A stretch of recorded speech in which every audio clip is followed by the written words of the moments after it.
Right. HCU Hyderabad central university. హైదరాబాద్కి ఇదొక మంచి యూనివర్సిటీగా దేశవ్యాప్తంగా కాదు ప్రపంచవ్యాప్తంగా కూడా మంచి పేరుంది. కానీ ఈరోజు అక్కడ జరుగుతున్నటువంటి యుద్ధ వాతావరణం ఎవ్వరికీ నచ్చట్ల.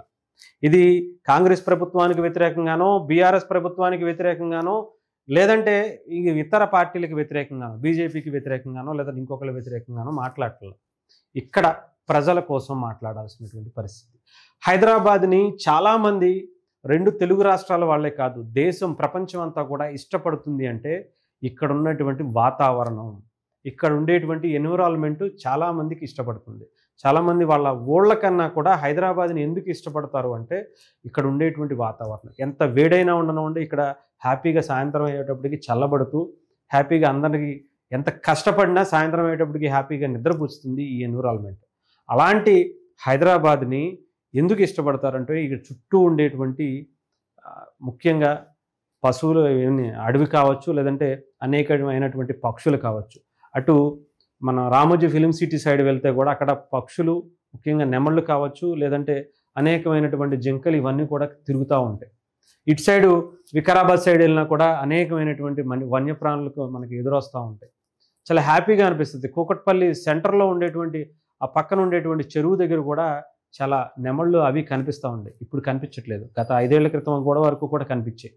ఇంకా హెచ్సియుకి సంబంధించినటువంటి పరిస్థితికి వస్తే ఆ చుట్టుపక్కలకి వెళితే చాలు, ఎంత మే నెలలో అయినా వెళ్ళనివ్వండి, ఎంత ఎండ అయినా సరే, ఎన్ని డిగ్రీల ఎండ అయినా ఉండవండి, కానీ అక్కడ చాలా అద్భుతమైనటువంటి వాతావరణం అక్కడ ఉండేది. చాలా చల్లగా గాలులు వీచాయి. ఆ చెట్ల కింద హ్యాపీగా నిద్రపోయేటువంటి పరిస్థితి గతంలో ఉండేది. కానీ అలాంటి హెచ్సియుని ఈరోజు హైదరాబాద్ సెంట్రల్ యూనివర్సిటీకి సంబంధించినటువంటి ఆ చెట్లను నరుకుతుంటే చాలా బాధ అనిపించింది.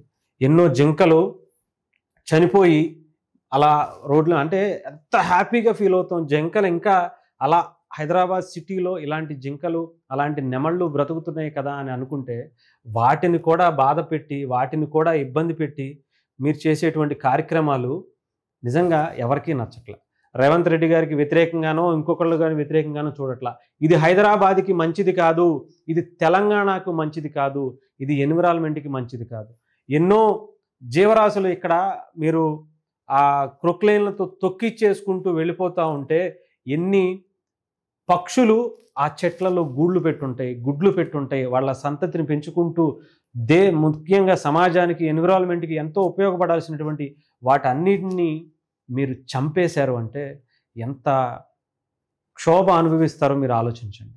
డెఫినెట్గా ఇది మంచి యూనివర్సిటీ, ఎన్ని వేల ఎకరాలు ఉంది, గతంలో కూడా చాలామంది చేసుకుంటూ వచ్చారు. కానీ ఈ రకంగా ఎప్పుడు చేయలే.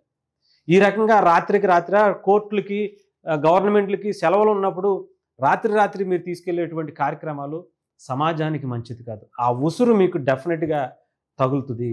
మీరు మంచి చేశారా, చెడు చేశారా, రేవంత్ రెడ్డి గారి సర్కారు ఎవరికి ఏం చేసింది అనేది ఇక్కడ మానేయండి. ఇక్కడ అన్ని పార్టీలు, ఏ పార్టీకి ఆ పార్టీ రాజకీయంగా లబ్ధి పొందడం కోసం చూస్తున్నాయి. కానీ హైదరాబాద్లో ఉండేటువంటి ప్రతి ఒక్కరూ, దేశంలో ఉండేటువంటి ప్రతి ఒక్కరూ బాధపడేది ఇక్కడ ఉండేటువంటి ఎన్విరాన్మెంట్ పాడవుతుంది. 400 ఎకరాలు మీరు తీసుకుని ఏదో డెవలపింగ్ చేసేస్తా అంటే అలాంటి డెవలపింగ్, ఇన్ని జీవులు, ఇన్ని జీవరాశులు అంతరించి చంపేసి వచ్చేటువంటి ఎన్విరాన్మెంట్ ఎవరికి అవసరం లేదు అనేది గ్రహించాలి. లేదా డెఫినెట్గా దీనికి మూల్యం మీరు అనుభవిస్తారు. దాంట్లో ఎటువంటి ఆలోచన లేదు. ఇప్పటికే చాలా తప్పు చేశారు, ఇది కరెక్ట్ కాదు. ఇప్పటికైనా మీరు ఆగితే, ఇప్పటికీ చాలా వరకు నాశనం చేశారు. ఎన్నో జీవరాశుల్ని, ఎన్నో జింకల్ని, ఎన్నో నెమళ్ళని, వాటికి సంబంధించినటువంటి గుడ్లని మీరు నాశనం చేసినటువంటి పరిస్థితి ఉంది. సో దీనికి మూల్యం డెఫినెట్గా కాంగ్రెస్ పార్టీ, రేవంత్ రెడ్డి గారు అనుభవించాల్సినటువంటి పరిస్థితి అయితే కనిపిస్తూ ఉంది. ఇది ఏ పార్టీకో రాజకీయంగా లబ్ధి పొందడం కోసం కాదు, ఇక్కడ ప్రజల గురించి ఆలోచించాలి. హైదరాబాద్ అనే ఒక బ్రాండ్ గురించి ఆలోచించాలి. ఇక్కడ ఉండేటువంటి ఎన్విరాన్మెంట్ని ఇష్టపడేటువంటి అనేక మంది ప్రజల గురించి ఆలోచించాలి. ఎన్నో ఐటీ కంపెనీలు వచ్చినా, లేదంటే ఫార్మా కంపెనీలు వచ్చినా, ఎన్నో కంపెనీలు ఇక్కడికి రాబోతున్నాయన్నా ఇక్కడ ఉండేటువంటి ఎన్విరాన్మెంట్ని ఇష్టపడి, అలాంటి ఎన్విరాన్మెంట్నే మీరు నాశనం చేస్తే ఇంకా ఏం డెవలప్మెంట్ మీరు చేసేది? అది కూడా ఇంకా చాలా ల్యాండ్లు ఉన్నాయి, చాలా బోల్డంత ఉంది హైదరాబాద్లో. ఎటు పక్కకు వెళ్ళినా సరే ల్యాండ్స్ కనిపిస్తూనే ఉంటాయి.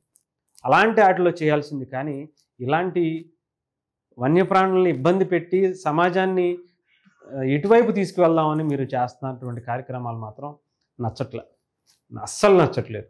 దీన్ని ఇక్కడతో ఆపకపోతే మాత్రం డెఫినెట్గా ఇదే ఆఖరి గవర్నమెంట్ అవుతుంది తెలంగాణలో కాంగ్రెస్ పార్టీకి. ఇది ఏ గవర్నమెంట్ చేసినా, బీఆర్ఎస్ చేసినా లేదంటే బీజేపీ చేసినా ఇంకొకళ్ళు చేసినా మాత్రం ఇలాంటి వాటిని మాత్రం సహించకూడదు, వదిలిపెట్టకూడదు.